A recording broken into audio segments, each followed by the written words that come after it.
I'm Natasha Fernandez, and this Panchayat election is my first time, and it was really nice. It was like something which I always wish to have the ink on my hand, so I used to put marker and I used to roam when the election is to be there, and I used to tell everyone that even I have voted.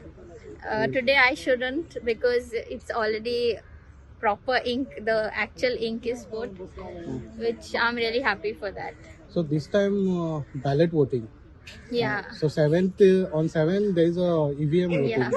So how excited you are? For that, I was there last time. Oh. So for that, I'm not that much excited. But this, because of the stamp voting, it was more excitement.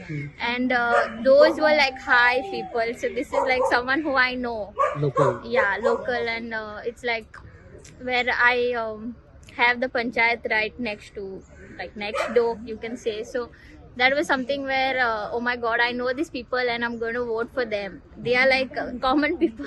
Like everyone goes to vote for them. So that was a nice thing which I got chance to vote for this election.